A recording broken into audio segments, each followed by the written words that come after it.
जय भोलेनाथ। श्रवण करेंगे श्रावण सोमवार की व्रत कथा।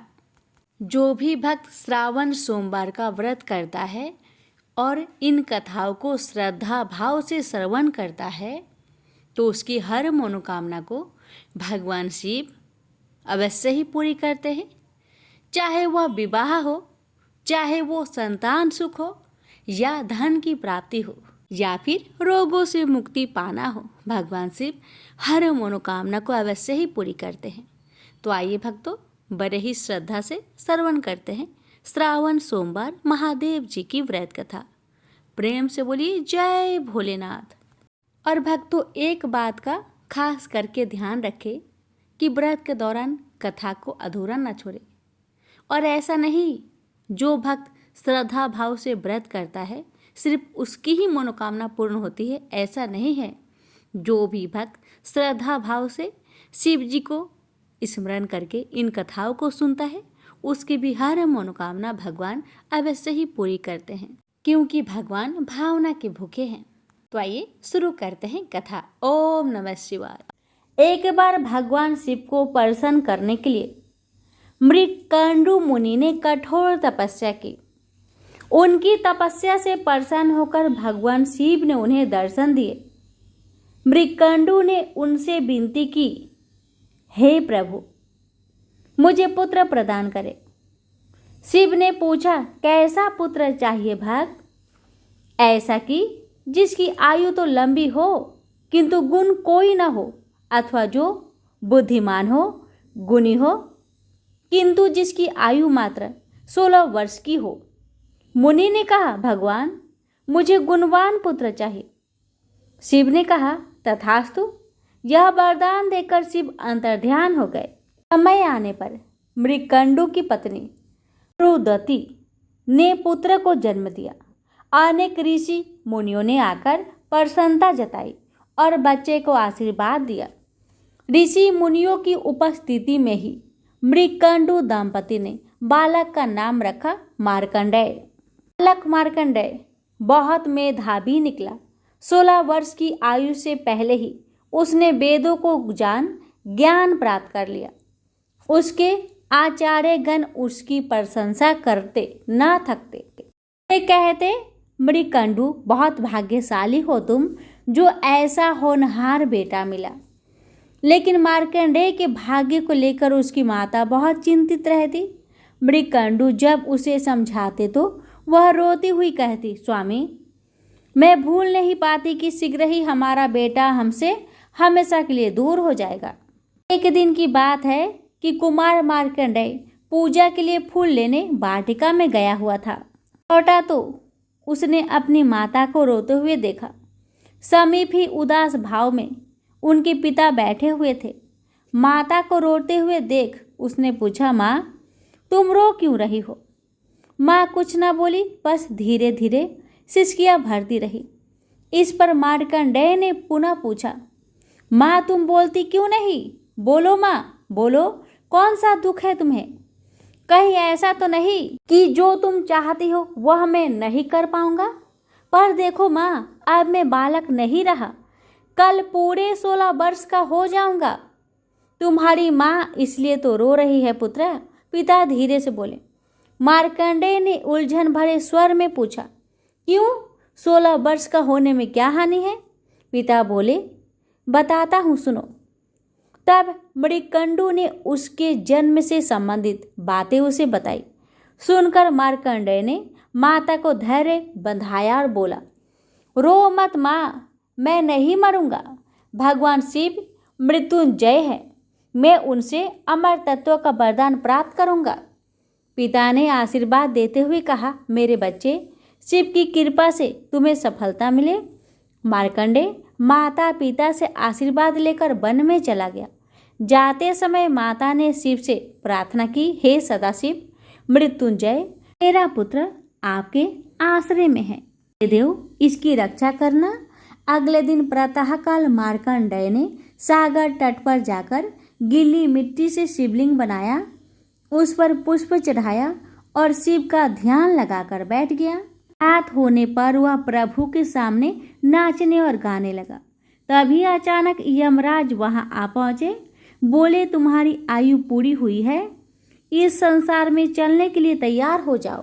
मार्कंडेय बोले, थोड़ी देर ठहरिए महाराज, तब तक मैं अपनी उपासना पूरी कर लेता हूँ। यमराज ने गुस्से में कहा, मूर्ख, क्या तू जानता नहीं कि मृत्यु किसी का इंतजार नहीं करती? मार्कंडेय ने कहा, कृपा कर मेरी उपासना में बाधा मत डालिए। मेरी उपासना पूरी होते ही आप मुझे अपने लोक ले चलना। यमराज और भी क्रोधित होकर बोले, मूर्ख, क्या तू समझता है कि शिव की शरण लेकर तू मुझसे बच पाएगा? मुझे अभी मालूम हो जाएगा कि काल के पास से कोई नहीं बच सकता। यह कहकर जैसे ही यमराज पास फेंकने को उद्धत हुए, तभी एक चमत्कार हुआ। एकाएक वहां शिव जी प्रकट हो गए। मृत्यु के स्वामी को देखकर यमराज ठिठक गए। मार्कंडेय शिव के चरणों में गिर गया। शिव ने उसके मन की इच्छा तार ली और अमर तत्व प्रदान कर दिया। आगे चलकर मार्कंडेय को प्रलय काल में स्वयं हरि ने दर्शन दिए और अपना मुख खोलकर उन्हें समूचे ब्रह्मांड के दर्शन कराए।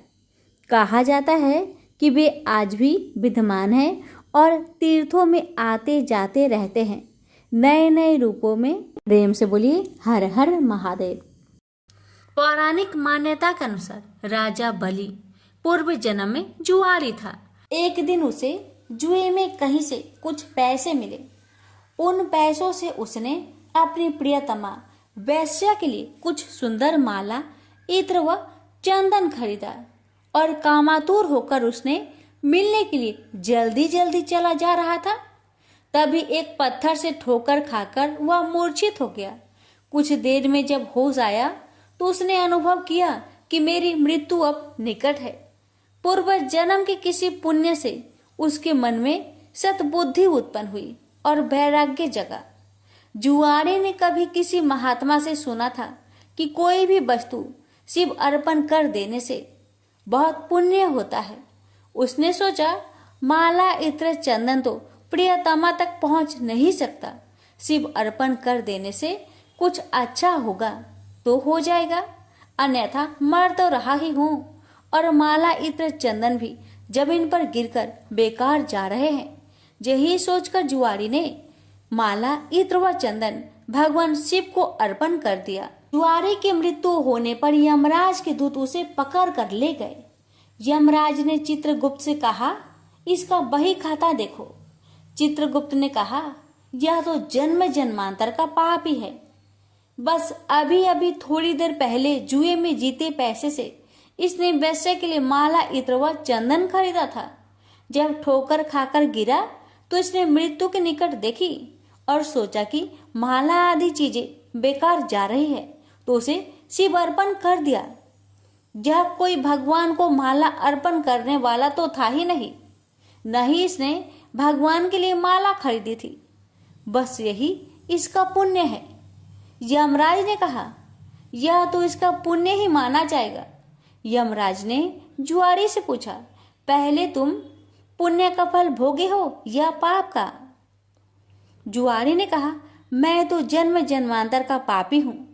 पाप का फल भोगने में पता नहीं कितना समय लगे, इसलिए मैं पहले पुण्य का फल भोगना चाहता हूँ। भगवान शंकर की कृपा से जुआरी बन गया इंद्र। यमराज ने कहा, शिव अर्पण के पुण्य से तुम 3 घड़ी के लिए इंद्र लोक के मालिक बन गए हो। भगवान शिव के बिना भक्ति की आराधना से जमीन में गिरी हुई गंध पुष्प से एक महापातक को कितना बड़ा फल मिला। जो लोग श्रद्धा और भक्ति के साथ भगवान शिव को गंध पुष्प व जल अर्पण करते हैं, उनकी आराधना करते हैं, तो उन्हें सहज मुक्ति मिलती है। उसी समय देवगुरु बृहस्पति आए और जुआरी को ऐरावत हाथी की पीठ पर बैठाकर इंद्रलोक ले गए। जुआरी जब इंद्र आसन पर बैठा, अप्सराएं नृत्य करने लगी, गंधर्व गान करने लगे। उन गंधर्वों में नारद जी भी थे। यह देखकर उन्हें हंसी आ गई। जुआरी ने कहा, इंद्र के दरबार में वे आदमी, बताओ क्यों हंसते हो? नारद जी ने कहा, जुआरी, तू जीवन प्रयत्न जुआ खेलता रहा। तूने यही सोचा कि शिव अर्पण करने से कुछ होता होगा तो हो जाएगा, न होगा तो मर तो ही रहा हूं। और माला इत्र आदि भी बेकार ही जा रहे हैं। आज इसका परिणाम यह हुआ कि तुम 3 घड़ी के लिए ही सही इंद्रलोक के स्वामी बन गए, इसलिए मुझे हंसी आ रही है। नारद जी की बात सुनकर जुआरी के ज्ञान चक्षु खुल गए। ज्ञान की चिंगारी जब पाप के ईंधन पर गिरती है तो पाप जलते हैं। जुआरी सिंहासन से उतरा और नारद जी से कहा, गुरुदेव, अब भगवान शंकर के अलावा कोई शरण नहीं है। हम सारे इंद्र आसन पर ही तुलसी रख देते हैं। शिव के समान देव नहीं, शिव के समान गति नहीं, शिव के समान दाता नहीं है, शिव के समान योद्धा नहीं है। इतना कहकर जुआरी ने स्वर्ग की निधियों का ऋषियों को दान करना शुरू कर दिया। उसने एरावत हाथी अगस्त्य जी को उच्च श्रवा नाम का घोड़ा, विश्वामित्र को कामधेनु गाय, महर्षि वशिष्ठ को चिंतामणि रत्न, गालवल जी को और कल्प वृक्ष कौंडिन्य मुनि को दे दिया। भगवान शंकर को प्रसन्न करने के लिए जुआरी ने कुछ ही देर में सारा इंद्रलोक दान कर दिया। तभी 3 घड़ी बीत गई। वह फिर यमलोक पहुंचाया गया। जब इंद्र वापस आए तो अमरावती ऐश्वर्य शून्य थी। इंद्र स्वर्ग के सारे ऐश्वर्य एरावत हाथी, कामधेनु, परिजात पुष्प आदि को न देखकर क्रोधित हो गए और पूछने लगे, ये सब कहाँ चले गए। तब देवगुरु बृहस्पति बोले, सब कुछ जुआरी ने दान दे डाला। बड़ी भारी सत्ता मिलने पर जो परमाद में न पड़कर सत्कर्म में लगे रहते हैं वे ही धन्य हैं। वे ही भगवान शंकर के प्रिय भक्त है। इंद्र स्वर्ग की निधियों को वापस लाने में अपने कार्य को सिद्ध करने के लिए देवगुरु बृहस्पति को लेकर यमराज के पास समयनी पूरी पहुंचे और जुआरी की शिकायत करने लगे। यमराज ने जुआरी से अपना पक्ष रखने को कहा। जुआरी ने कहा, हमको जो करना था हमने कर लिया, अब आपको जो करना हो वह आप कर लो। यमराज ने इंद्र से कहा, आप बूढ़े हो गए हैं किंतु अभी तक आपके राज्य से संबंधित आसक्ति दूर नहीं हुई है। जुआरी का पुण्य आपके 100 यज्ञों से ही कहीं महान है। जाइए ऋषियों के चरणों में पड़कर या धन देकर अपने रत्न लौटा लीजिए। यमराज ने जुआरी से कहा, दान का पुण्य भूलोक में ही होता है, स्वर्ग में दान नहीं करना चाहिए, इसलिए तुझे नरक की यातना भोगनी ही होगी। तब चित्रगुप्त ने यमराज से कहा, इसने भगवान शिव के नाम पर ऐसे उत्तम ऋषियों को इतनी बहुमूल्य वस्तुएं दी है, तब इसे नरक की यातना क्यों भोगनी पड़ेगी। शिव के नाम पर स्वर्गलोक, मृत्युलोक या कहीं पर भी कुछ दिया जाए तो उसका अच्छा फल मिलता है। इसके जितने भी पाप थे वे सब भगवान शिव के प्रसाद से भस्म होकर पुण्य में परिणित हो गए हैं। यमराज सोचने लगे, अब ये जुआरी नरक नहीं जाएगा, अब तो यह इंद्र ही होगा, क्योंकि इस बार तो इसने विधिवत पूरा इंद्र लोक ही दान कर दिया है। उसी पुण्य के प्रभाव से वही जुआरी अगले जन्म में महान भक्त प्रहलाद का पुत्र राजा बलि हुआ। यहाँ पर भी वह पूर्व जन्म के शिव पूजन के पुण्य से इतना त्यागी हुआ कि गुरु शुक्राचार्य के मना करने पर भी उसने भगवान वामन को अपना सर्वस्व समर्पित कर दिया। वामन भगवान राजा बाली से बोले, हम तुम्हें क्या दें। बाली ने कहा, भगवान हमारी जिधर भी दृष्टि जाए उधर हम आपका ही दर्शन करें। राजा बलि की बैठक के 52 दरवाजे हैं। भगवान ने सोचा न जाने किस दरवाजे पर बाली की दृष्टि चली जाए। यही सोचकर 52 दरवाजे पर शंख चक्र गदा पद्म धारण किए हुए ब्रह्मांड के स्वामी पहरेदार के रूप में विराजमान हो गए। कोई भी याचक राजा बलि के द्वार पर कुछ मांगने जाता है तो उनके द्वार पर विराजमान भगवान विष्णु स्वयं उन्हें मुंह मांगी वस्तुएं देते हैं। इसलिए प्रहलाद जी ने भगवान की स्तुति करते हुए कहा, इंद्र कुबेर आदि देवताओं के द्वारपाल तो आप कभी नहीं बने, परंतु आप हम असुरों के द्वारपाल बन रहे हैं। इससे लगता है कि आप हम असुरों के पक्षपाती हैं। इस प्रसंग से गीता में भगवान का यह कथन सत्य सिद्ध हो जाता है कि पत्र, पुष्प, फल, जल जो कुछ भी भगवान के लिए अर्पित किया जाता है वह अनंत गुना होकर वापस आता है। प्रेम से बोलिए हर हर महादेव। माता पार्वती की जय, विष्णु भगवान की जय। मनसा वाचा व्रत कथा। एक समय तरह तरह के फूल, फल और सुंदर जड़ी बूटियों से शोभ्यमान कैलाश पर्वत पर विराजमान श्री भगवान शंकर जी से श्री पार्वती जी बोली कि हे जगत के स्वामी, आज मन बहलाव के वास्ते आप और मैं चौपर खेलें। शंकर जी ने कहा कि चौपर के खेल में बेईमानी बहुत होती है और हार जीत का पता नहीं पड़ता है, इसलिए कोई तीसरा आदमी होना चाहिए जो ईमानदारी से फैसला कर सके। महादेव जी के इतना कहते ही पार्वती जी ने अपनी माया से वहां एक बालक बनाकर बैठा दिया तथा महादेव जी ने अपने मंत्र के बल से उसमें जान डाल दी। महादेव जी ने उस बालक का नाम अंगद रखा तथा बालक को आदेश दिया कि तुम हम दोनों की हार जीत को बताते रहना। ऐसा कहकर महादेव जी ने चौसर का पासा चलाया और अंगद से पूछा कि बताओ कौन जीता और कौन हारा।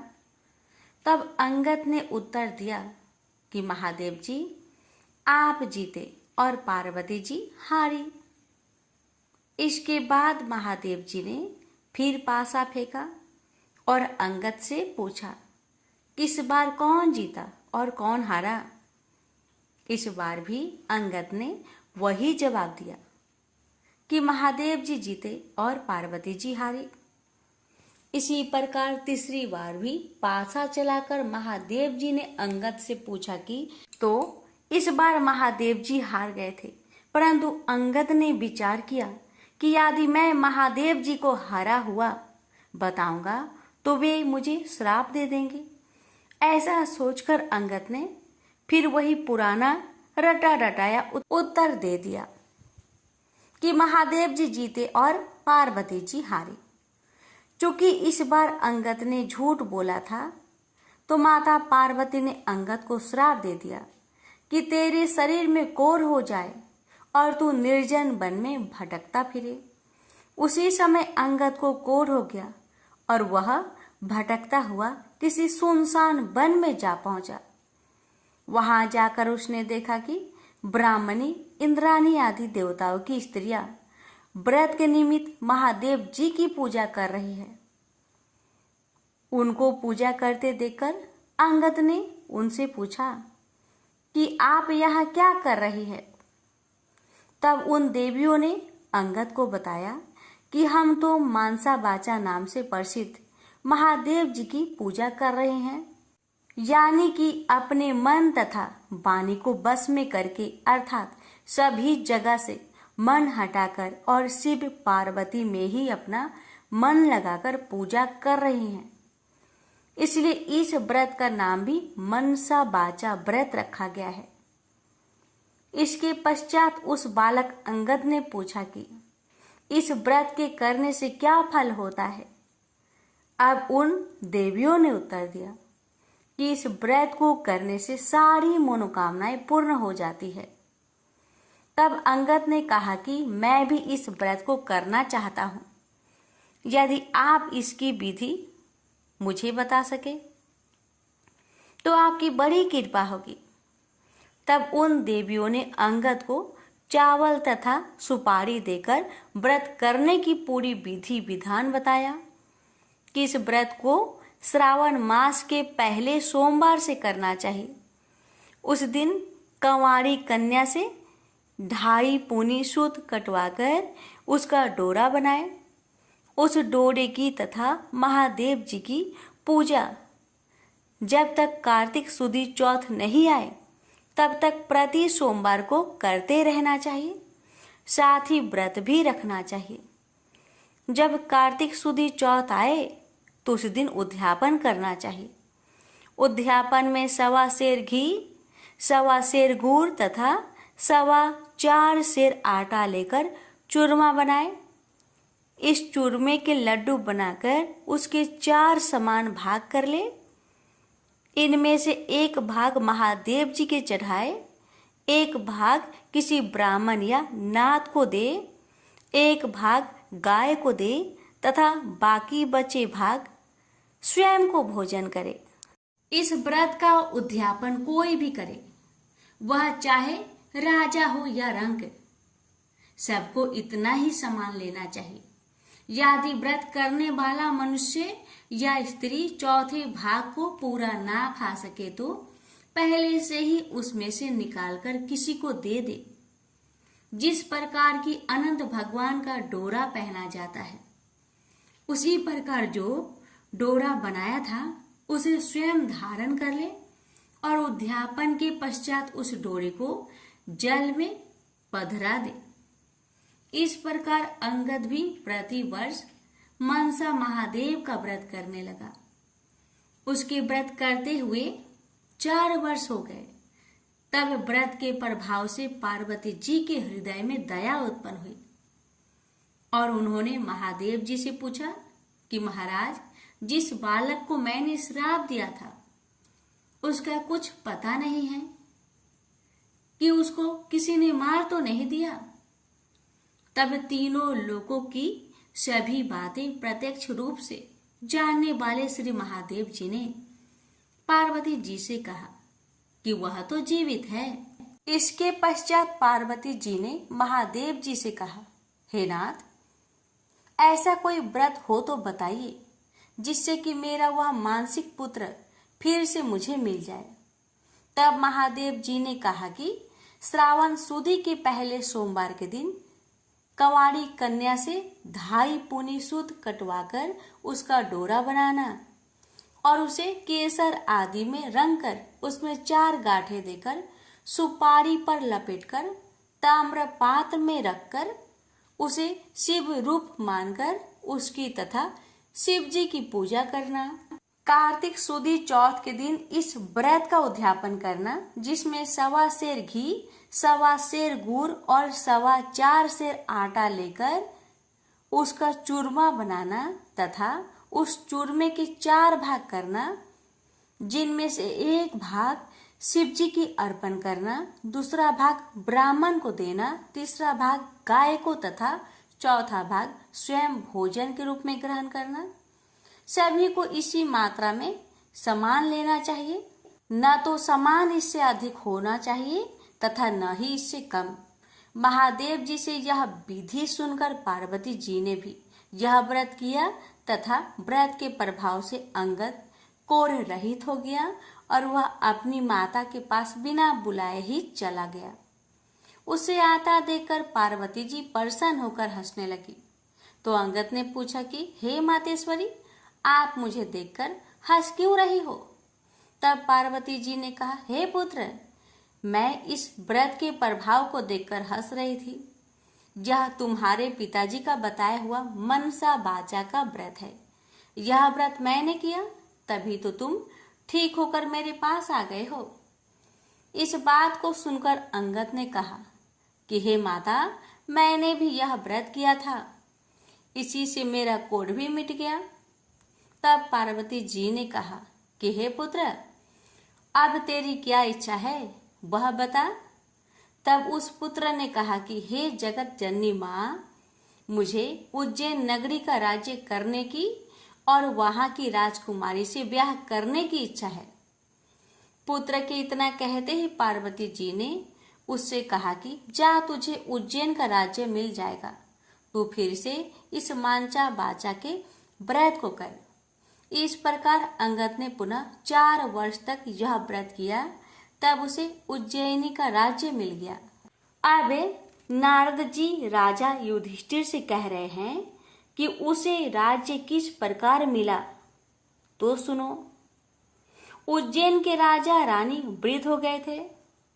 उनके कोई पुत्र नहीं था, केवल एक राजकुमारी थी। इसलिए राजा रानी ने सोचा कि इस कन्या का विवाह किसी राजकुमार से करके उसको राज्य दे देंगे। ऐसा निश्चय कर उन्होंने एक स्वयंवर रचा जिसमें कई देशों के राजकुमार आए।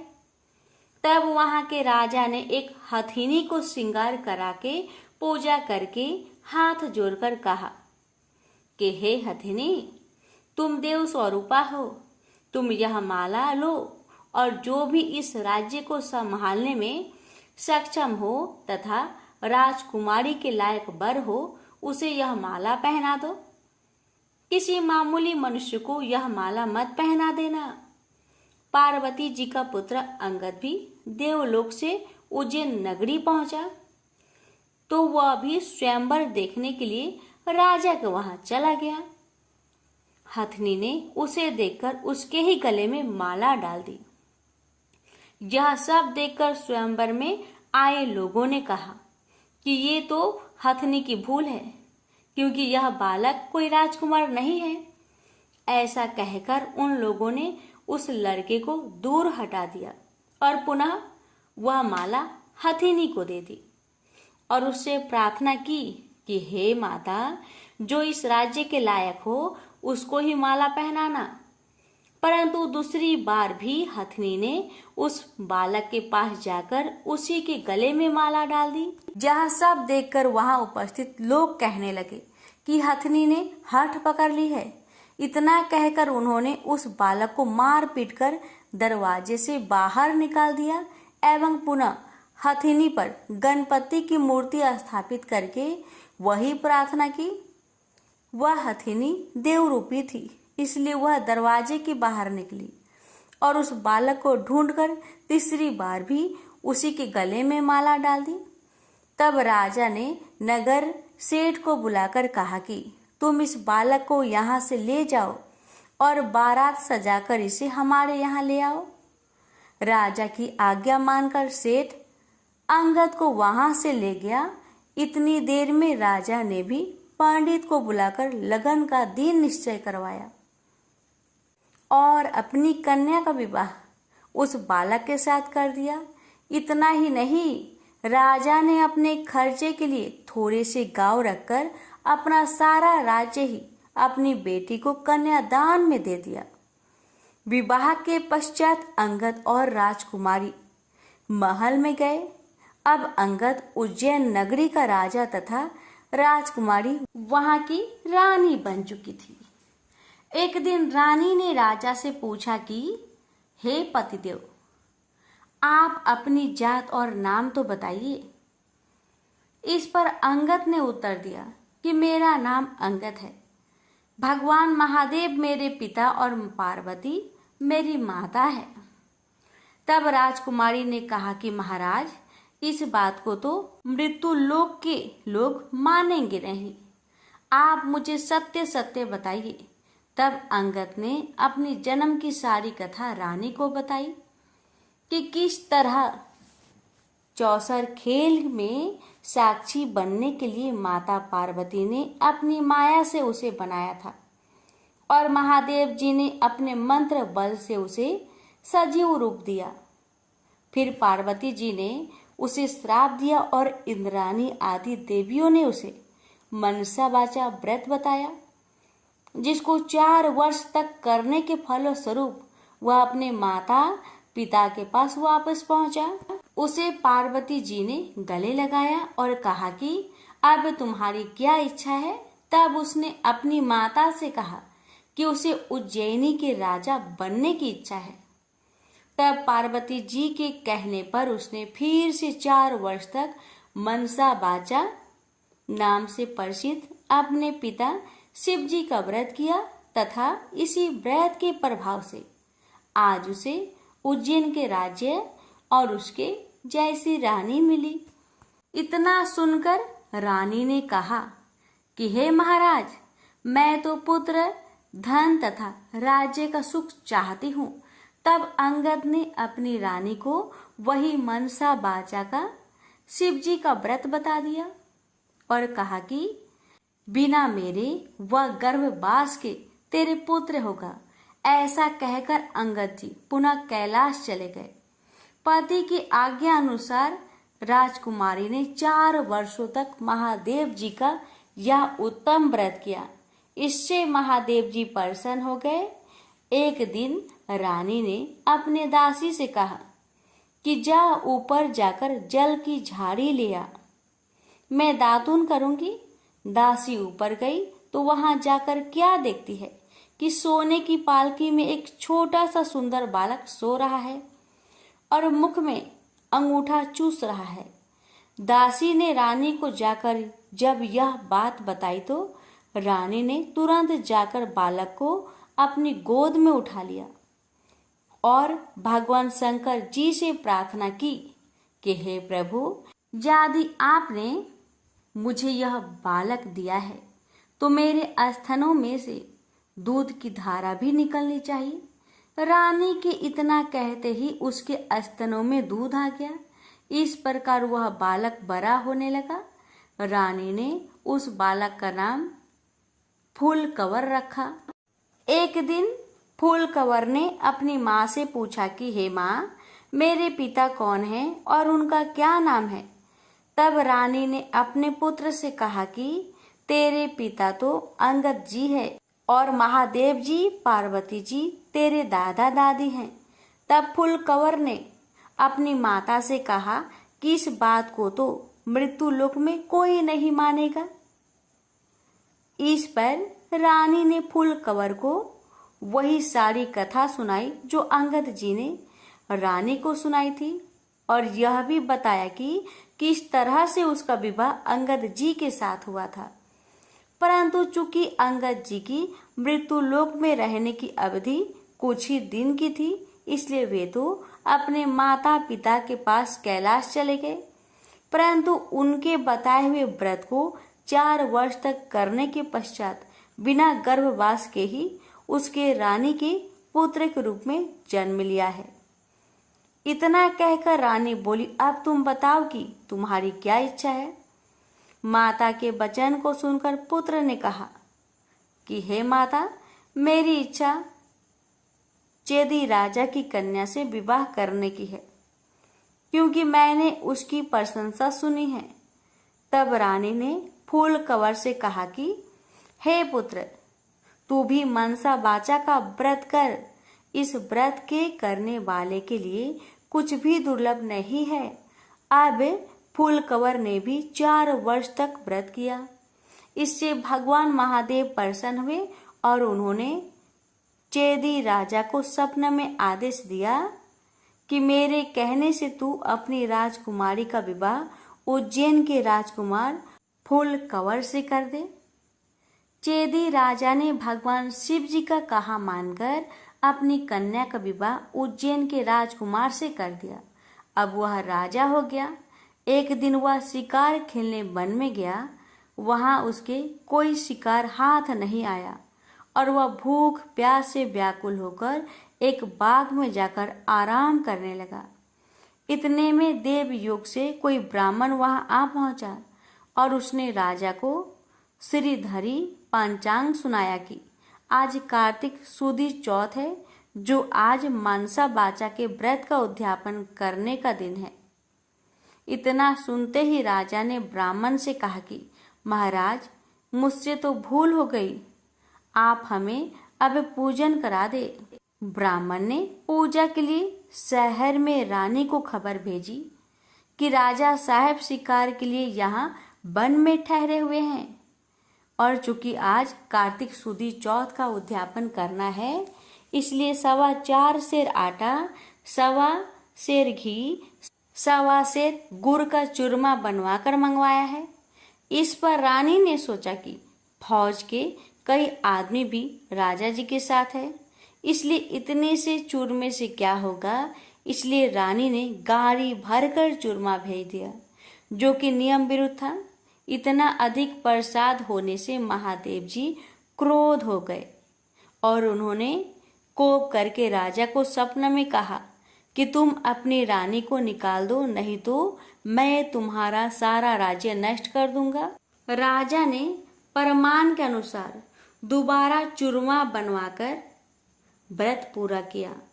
महादेव जी के कथन के अनुसार राजा ने रानी को महल से निकलवा दिया। रानी किले से रवाना होकर कुछ दूर चली ही थी कि उन्हें राजा के दीवान मिले। दीवान जी ने रानी से पूछा कि रानी साहिबा, आप कहाँ पधार रही हो? तब रानी ने पूरी बात बता दी। तब दीवान जी ने कहा कि मैं राजा जी को समझाकर राजी कर लूँगा, तब तक आप मेरी हवेली में पधारे। परंतु जैसे ही रानी दीवान जी की हवेली में पहुंची कि दीवान अंधा हो गया। तब दीवान ने हाथ जोड़कर कहा कि रानी जी, आप यहाँ से पधारो। रानी वहां से रवाना होकर आगे बढ़ी तो उन्हें नगर सेठ मिल गया। उसने भी यही कहा कि वह राजा साहेब को 1-2 दिन में मना लेंगे, तब तक आप हमारे घर पर ही विराजे। रानी नगर सेठ के घर गई तो सेठ की हड्डियां चलने से बंद हो गई और कई उपद्रव होने लगे। अब सेठ ने भी हाथ जोड़कर कहा कि रानी जी, आप यहाँ से पधारे। रानी वहां से आगे गई तो उसे राजा जी का कुम्हार मिला। कुम्हार को रानी पर दया आ गई। वह रानी को अपने घर ले गया, पर जैसे ही कुम्हार के घर पर रानी पहुंची ही कि उसका नियाव फूट गया, जिससे सारे बर्तन फूट गए और कुम्हार भी अंधा हो गया। तब कुम्हार ने भी रानी से उसके घर से निकल जाने की प्रार्थना की। आगे जाने पर एक माली मिला और माली ने रानी से पूछा कि आप कहाँ पधार रही हो? तो रानी ने कहा कि राजा साहेब ने मुझे देश निकाला दिया है। इस पर माली को रानी पर दया आ गई और वह रानी को अपने बाग में ले गया और उसने रानी से कहा कि जब तक राजा जी का क्रोध मिटे तब तक आप यहाँ बाग में ही रहो। परंतु रानी के बाग में जाते ही बाग के सारे पेड़ पौधे सूखकर जलने लगे। कुंवारियों का पानी भी सूखने लगा। इतना ही नहीं, माली को भी कम दिखने लगा। तब माली ने भी रानी से वहां से चले जाने की विनती की। रानी वहां से निकलकर विचार करने लगी कि मुझसे ऐसा क्या पाप हो गया है कि मैं जहां भी जाती हूँ वहां अनर्थ होने लगता है। ऐसा सोचते सोचते रानी ने देखा कि आगे 2 रास्ते हैं। किसी व्यक्ति से पूछने पर रानी को मालूम हुआ कि एक रास्ता तो 6 महीने का है, जबकि दूसरा केवल 3 दिन का। रानी 3 दिन वाले रास्ते पर चलने लगी। आगे जाने पर उसे शिप्रा नदी मिली। रानी ने दुख के मारे उसमें कूदकर आत्महत्या करनी चाहिए, परंतु जैसे ही वह नदी में कूदी तो नदी सूख गई। वह और आगे चली तो एक पर्वत आया। रानी ने सोचा कि इस पर चढ़कर नीचे कूदकर अपनी जान दे दे। यह सोचकर वह पर्वत पर चढ़ी और जैसे ही नीचे कूदने लगी कि पर्वत जमीन के बराबर हो गया। आगे जाने पर रानी को एक सिंह दिखाई दिया। इस पर रानी ने सोचा कि इस सिंह यानी शेर को मैं अगर छेड़ूं तो शायद यह मुझे खा जाए। यह सोचकर उसने सिंह पर हाथ फेरा तो सिंह पत्थर का हो गया। आगे जाने पर रानी को बड़ा भारी अजगर सांप दिखाई दिया। इस पर रानी ने मरने के लिए उस बड़े सांप को छेड़ा तो सांप रस्सी बन गया। अब रानी थक हार कर और आगे चली तो क्या देखती है कि वहां एक बड़ा भारी पीपल का वृक्ष है। उसी वृक्ष के पास एक सुंदर कुआं और एक मंदिर बना हुआ है। वह मंदिर में जाकर मुंह ढककर बैठ गई और ओम नमः शिवाय मंत्र का जाप करने लगी। किस्मत से उस दिन कार्तिक सुदी चौथ का दिन था। मंदिर का पुजारी नाथ सामान लेने गांव गया था। वहां उसको एक कुत्ते ने काट लिया। तब पुजारी नाथ ने विचार किया कि हमारे आश्रम में ऐसा कौन पापी आ पहुंचा है जिसके कारण यह उत्पात हो गया है। मंदिर जाकर नाथ ने एक स्त्री को बैठा हुआ देखा तो कहने लगा, आज यहाँ कोई डाकन या भूतनी आ गई है। तब रानी ने विनयपूर्वक कहा कि महाराज, मैं ना तो डाकन हूँ और ना ही भूतनी, मैं तो मानवी हूँ, आकाश की घेरी और जमीन की झेली हुई एक दुखी स्त्री। यदि आप मुझे धर्म की बेटी बनाओ तो मैं आपको अपना सारा भेद कहूँ। नाथ ने यह स्वीकार कर लिया तो रानी ने अपना सारा भेद कह दिया। अब वह वहां से जाने लगी तो चल नहीं सकी। तब पुजारी नाथ ने उद्यापन का एक लड्डू उसे खाने को दे दिया। लड्डू को हाथ में देखते ही रानी को व्रत याद आ गया। नाथ ने भी बता दिया कि आज कार्तिक सुदी चौथ है और यह मनसा बाचा के व्रत का प्रसाद है। इसका नियम है कि राजा हो तो भी अधिक प्रसाद ना बनाए और गरीब हो तो भी कम ना बनाए। यह एक भाग का लड्डू है। तब रानी के समझ में आ गया कि उसने प्रसाद का चूरमा ज्यादा भेजा था, इससे महादेव जी उससे क्रोध हो गए हैं। ऐसा विचार कर रानी ने पुजारी नाथ से प्रार्थना की कि हे महाराज, इस व्रत को अब मैं भी करना चाहती हूँ। तब नाथ ने कहा कि श्रावण सुदी चौथ आ रही है, इस दिन से तुम व्रत शुरू करो। फिर नाथ जी ने कंवारी कन्या से पूनी कतवाकर उसका डोरा बना दिया। पूजन का सामान लाकर सोमवार के सोमवार रानी व्रत और पूजन करती रही। जब कार्तिक सुदी चौथ आई तब नाथ जी गांव जाकर सामान ले आए और 1.25 सेर घी, 1.25 सेर गुड़, 4.25 सेर आटे का चूरमा बनाया। चूरमे के 4 भाग किए गए और शिव जी पार्वती जी की मनसा वाचा पूजा की। इस तरह व्रत करते हुए रानी को 4 वर्ष पूरे हो गए तो महादेव जी ने राजा को स्वप्न में दर्शन देकर कहा कि राजन, अब तू रानी को वापस बुलवा ले, नहीं तो मैं तेरे राज्य का नाश कर दूंगा। तब राजा ने कहा कि महाराज, अब रानी का पता लगाना कठिन है। आपकी आज्ञा से ही तो मैंने उसे देश निकाला दिया था। तब महादेव जी ने कहा कि हे राजन, तू 4 विश्वासी नौकरों को पूरब के दरवाजे पर भेज दे। वहां बिना नाथे हुए बैलों की गाड़ी आएगी। वह गाड़ी वही जाकर ठहरेगी जहां पर तुम्हारी रानी है। प्रातःकाल होते ही राजा ने अपने 4 विश्वास पात्र आदमी पूरब की ओर भेज दिए। आगे बिना नथे हुए बैलों की गाड़ी आई और वे चारों उसमें बैठ गए और वे उसी मंदिर पर पहुंच गए जहां पर रानी थी।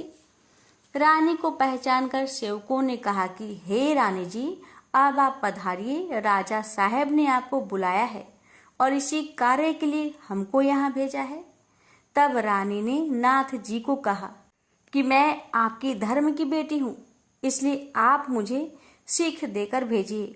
तब नाथ जी ने मिट्टी के हाथी घोड़ा हुआ पालकी बनाकर मंत्र के छींटे दिए, जिससे वे सच्चे हाथी घोड़ा पालकी बन गए।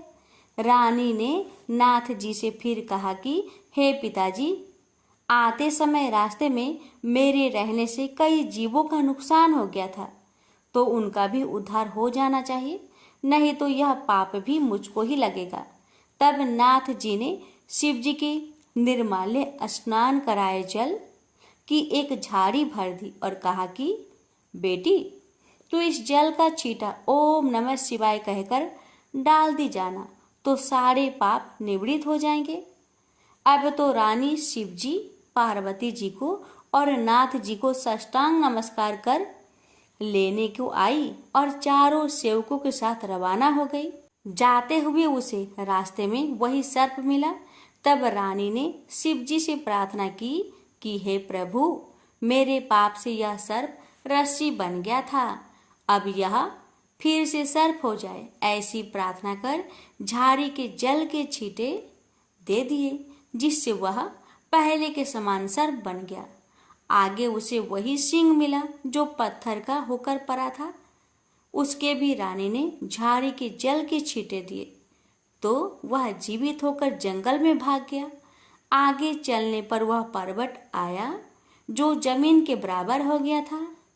प्रार्थना करके जल के छींटे देने से वो भी पहले जैसा पर्वत हो गया। आगे जाते जाते वह नदी आई जो सूख गई थी। रानी ने शिव जी का ध्यान कर जल के छींटे दिए, जिससे वह भी गहरे तथा स्वच्छ जल वाला नदी फिर से हो गया। अब रानी जी ने पालकी, हाथी, घोड़े तो किले में भेज दिए और वह खुद उसी बाग में गई जो पहले सूख गया था। बागवान ने कहा कि रानी जी, आप फिर क्यों आ रही हो? पहले ही आपके आने से यह बाग उजड़ गया था। पर रानी के समझाने पर माली ने फाटक खोला। रानी के बाग में जाकर शिव जी का ध्यान कर झाड़ी की जल के छींटे दिए, जिससे वह पहले से भी अच्छा हरा भरा बगीचा हो गया। वहां कई कोयल बोलने लगी, नाना प्रकार के फल फूल दिखाई देने लगे और कुओं में लबालब जल भर गया।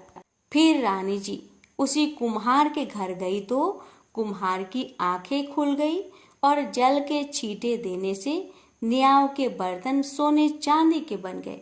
कुम्हार ने कहा कि रानी जी, ये सोने के बर्तन हमारे पास कौन रहने देगा?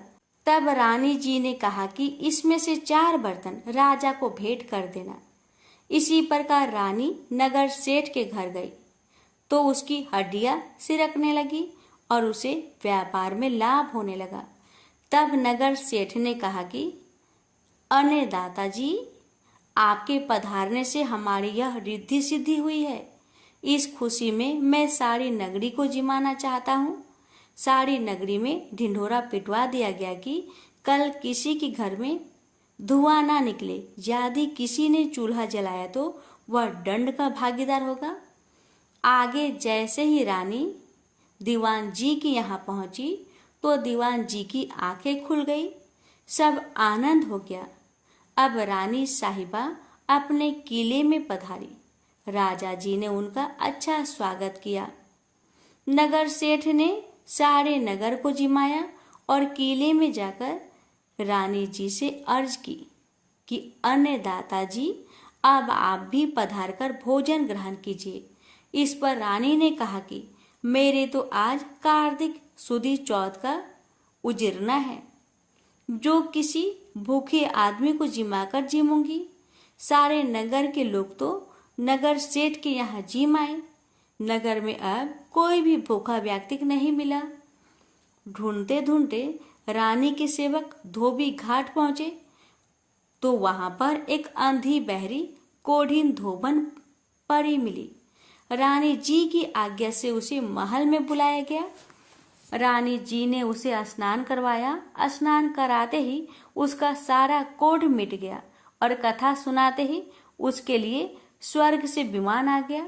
बूढ़ी धोबन की कथा सुनने व प्रसाद लेने मात्र से ही वह सदा के लिए बैकुंठ चली गई। राजा रानी भी हर साल मनसा बाचा का व्रत करते रहे। वे संसार के सब प्रकार के सुखों को भोगते रहे और पुत्र को राजगद्दी देकर अंत्यकाल में शिवलोक में गए। इस प्रकार मनसा बाचा भगवान शिव जी पार्वती जी के व्रत करने की भारी महिमा है। श्रावण सुदी सोम से कार्तिक सुदी चौथ तक का यह व्रत सब मनोवांछित फल को देने वाला है। इस मनसा बाचा के व्रत को करने वाले मनुष्य की सभी कामनाएं शिव जी महाराज पूर्ण कर देते हैं।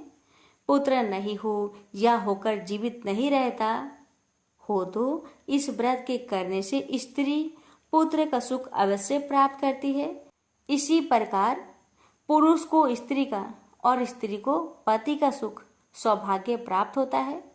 जिसकी कमाई धंधा ना हो तो इस व्रत के करने से शिव शंकर भगवान उसे जीविका प्रदान करते हैं। प्रेम से बोलिए जय भोले शंकर, जय पार्वती माता। हे भोलेनाथ, यदि कथा कहने या सुनाने में मुझसे मन वचन या कर्म से कोई त्रुटि हो गई हो तो हे त्रिपुरारी कृपया उसे क्षमा करें। मैंने अपने श्रद्धा और सामर्थ्य अनुसार आपकी व्रत कथा का वाचन किया है। यदि उच्चारण में, शुद्धता में या भावना में कोई कमी रह गई हो तो हे नीलकंठ उसे क्षमा करें। आपकी कृपा सदा मुझ पर बनी रहे और कथा सुनने वाले समस्त भक्तों पर भी आपकी असीम कृपा और आशीर्वाद बना रहे। उसके जीवन में सुख, शांति, आरोग्यता और शिव भक्ति बनी रहे। यही मेरी सच्चे हृदय से प्रार्थना है। हर हर महादेव। ओम नमः शिवाय।